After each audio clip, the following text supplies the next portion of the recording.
हम सब जीवन में बहुत कुछ सीखते हैं। घर पर, स्कूल में, किताबों से, अनुभवों से। लेकिन एक ऐसी शिक्षा है जो किताबों में नहीं मिलती। वो है मानवता की शिक्षा, जो हमें सिखाती है कि जब किसी को ज़रूरत हो तो उसकी मदद करनी चाहिए, बिना किसी स्वार्थ, बिना किसी लालच के। एक बार की बात है, एक गांव में एक आदमी रहता था। वह बहुत ही गरीब था। हर समय वह आदमी यह सोचा करता था कि मेरी जिंदगी कब बदलेगी और कब मैं इस गरीबी से बाहर निकलूंगा। तभी उसके एक दोस्त ने उसे किसी संत के बारे में बताया, जो कि हर किसी के सवाल का जवाब बहुत सरल से दे देते थे। लेकिन वह संत जंगल में अपनी कुटिया में रहते थे। वह आदमी भी अपने सवालों का जवाब पाने के लिए उस संत के पास जाने का सोचने लगा। तभी वह अगले दिन अपने घर से जंगल की ओर निकला।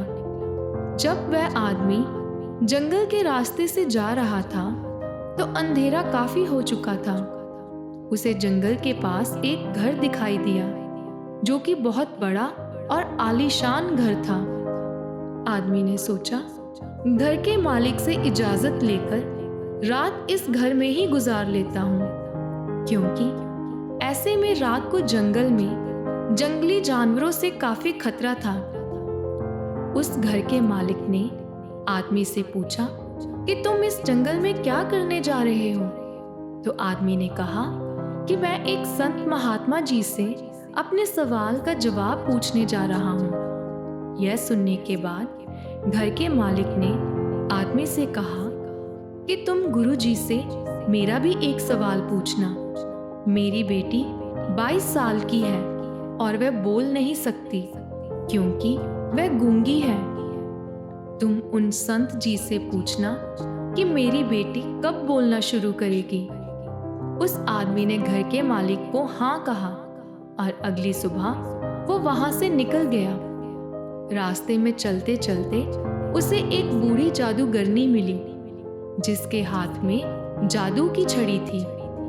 उस बूढ़ी जादूगरनी ने आदमी से पूछा कि तुम कहाँ जा रहे हो? आदमी ने जवाब दिया कि मैं एक संत से अपने सवाल का जवाब पूछने जा रहा हूँ।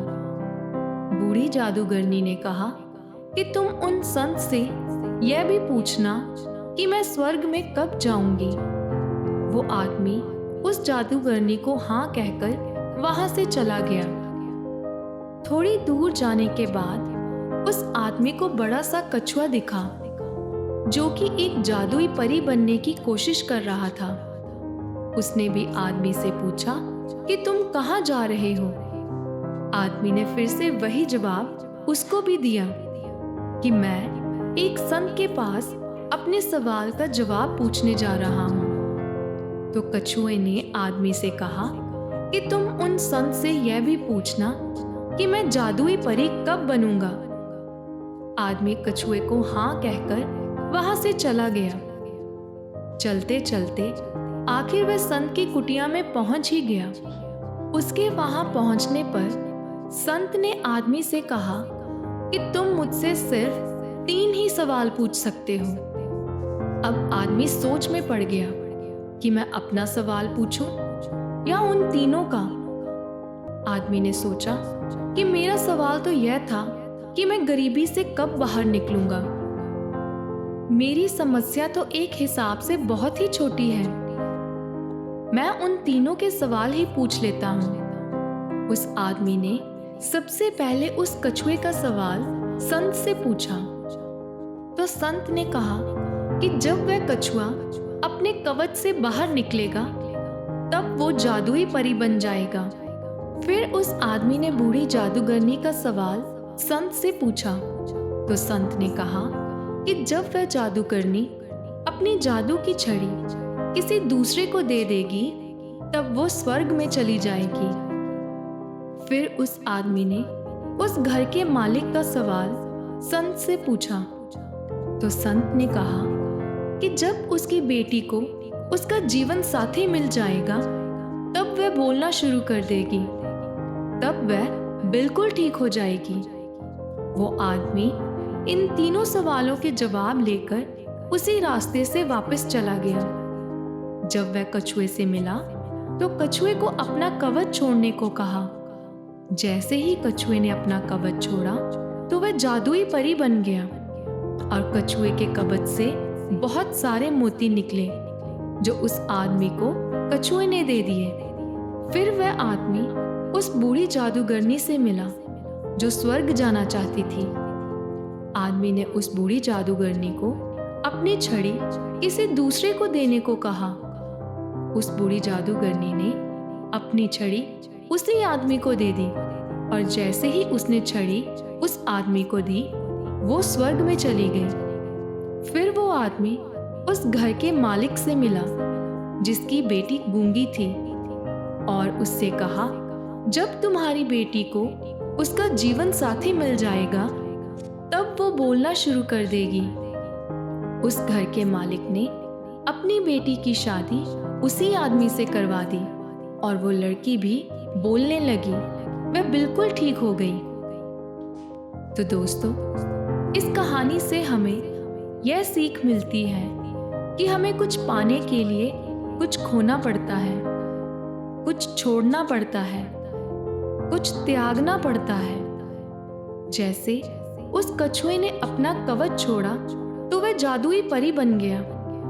उस बूढ़ी जादूगरनी ने अपनी छड़ी छोड़ी तो वह स्वर्ग में चली गई और अंत में उस घर के मालिक को अपनी बेटी की शादी करवानी पड़ी तो वह ठीक हो गई और बोलने लग गई। इस कहानी में सबको कुछ ना कुछ मिल गया, लेकिन सबसे ज्यादा उस आदमी को मिला जो बहुत गरीब था, क्योंकि उसी ने सबसे ज्यादा त्यागा। क्योंकि वह आदमी इतनी दूर से अपने सवाल का जवाब पूछने गया था, लेकिन उसने अपने सवाल को पूछने की बजाय उन तीनों के सवालों को पूछा। उसी आदमी ने सबसे बड़ा त्याग किया क्योंकि वह दयालु था। उसे अपनी मुसीबत से बड़ी बाकियों की मुसीबतें लगी। याद रखिए, बड़ी कामयाबी पाने के लिए बड़ा त्याग करना पड़ता है। जो दूसरों की मदद करे, भगवान फिर उसकी मदद करता है। तो दोस्तों, जब हम किसी की मदद करते हैं तो हम सिर्फ उसका काम आसान नहीं करते, बल्कि हम उसे यह सिखाते हैं कि इस दुनिया में आज भी इंसानियत जिंदा है। और इससे बड़ी बात यह है कि हम खुद भी एक अच्छा इंसान बनने की राह पर आगे बढ़ते रहते हैं। अंत में मैं बस इतना ही कहना चाहूंगी कि आज अगर हम अपने बच्चों को यह सिखाएं कि हर इंसान की कद्र करो, जरूरतमंद की मदद करो, तो कल एक बेहतर समाज बनेगा। एक ऐसा समाज जिसमें नफरत कम और प्यार ज्यादा होगा। अगर आप अपने बच्चों को कोई पाठ पढ़ाना चाहते हैं तो सबसे पहले उसे इंसानियत का पाठ पढ़ाइए, क्योंकि जो इंसान दूसरों के काम आता है वही असली ज्ञानी है और भगवान भी उसकी मदद करने के लिए हर पल तैयार खड़े रहते हैं। अगर आज की वीडियो आपको पसंद आई हो तो चैनल को सब्सक्राइब, वीडियो को लाइक और शेयर जरूर करें। धन्यवाद।